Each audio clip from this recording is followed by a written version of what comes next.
Y'all want to hear some crazy shit? And forgive me. Trigger warning, trigger warning.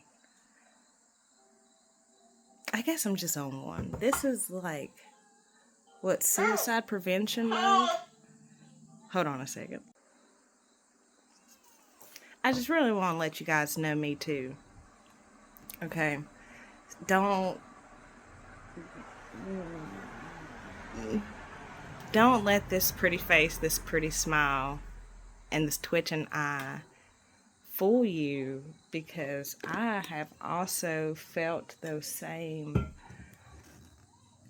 urges, callings, feelings, etc. And there were times that I acted on it. And that's not something to say that I'm proud of whatsoever. And every single attempt, I remember. And I remember when it first started. I remember, I almost want to say the day. I remember how old I was. I remember it all.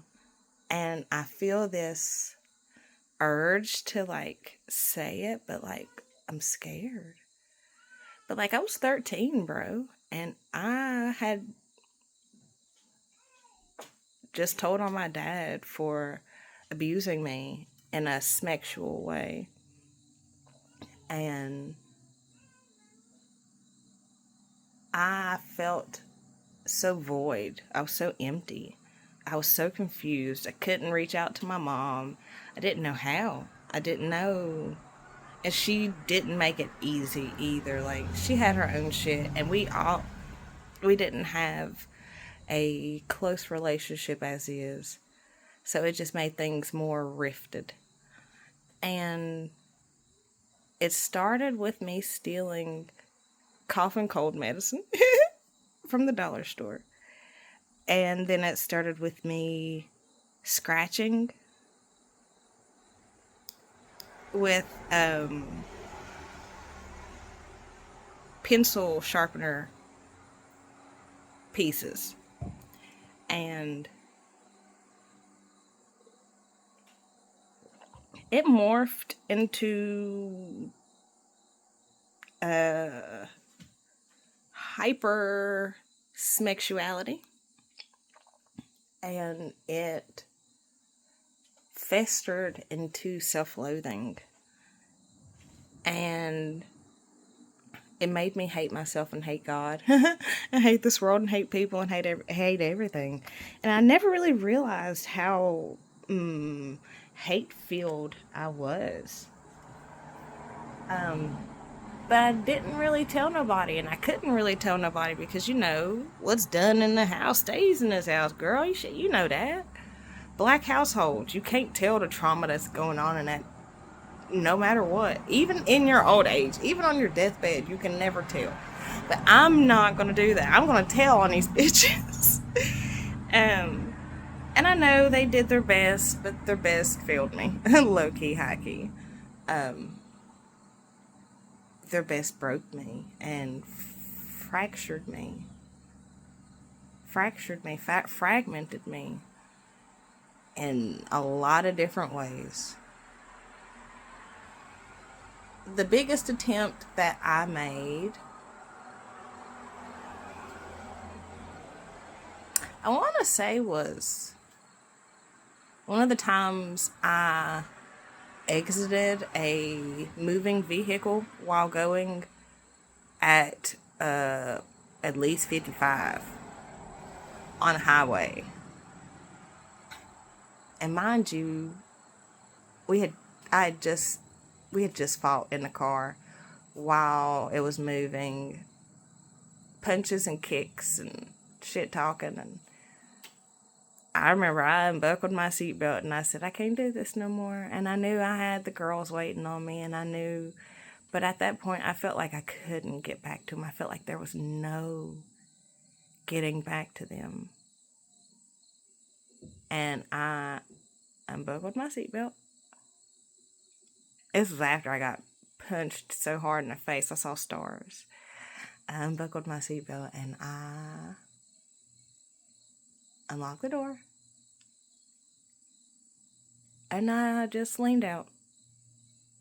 And I didn't have to really do much because we was going around a curve.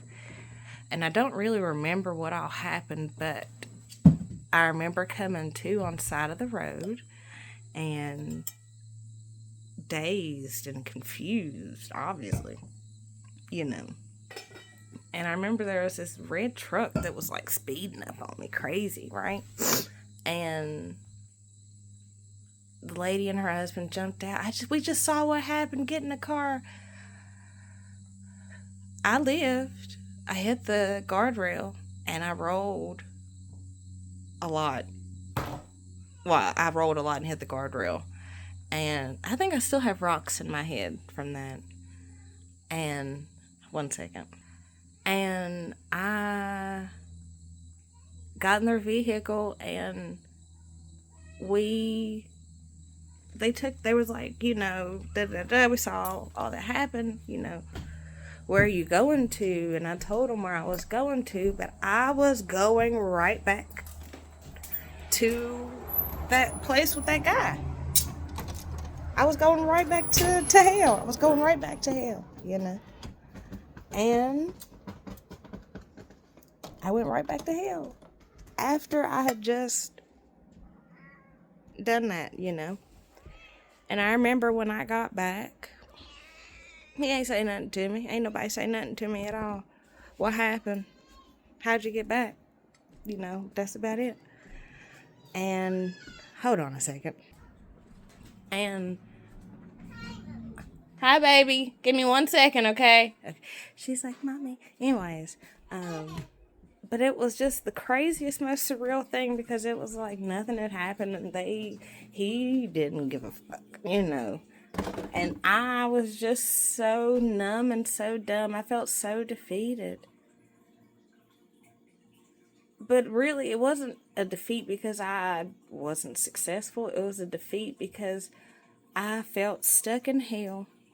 And I didn't really realize the power that I had in that situation. I had been so broke that I couldn't see how I could just leave. I could just leave, honest to God. I could just swallow my pride and just go home. But there was such a trauma bond that told me that I couldn't, that something bad would happen and all this shit, But I left eventually, And it took several tries and attempts for me to leave, And it finally ended in 2019, that homelessness stuff. But there's always tomorrow. And even when it seems like there's no hope, there is. Even if it's the tiniest silver lining, that's hope enough. And this is not me, Bible thumping or whatever, but it says in the Bible, the faith of a mustard seed, is all we need. And if you know what a mustard seed is, it is literally a speck. Boy, it's a speck. It's the tip. Just the tip, like a ballpoint pen tip. Just the tip. We just have that much faith that things will get better. And trust that they will and give them time. They will. Okay. I love y'all. Bye.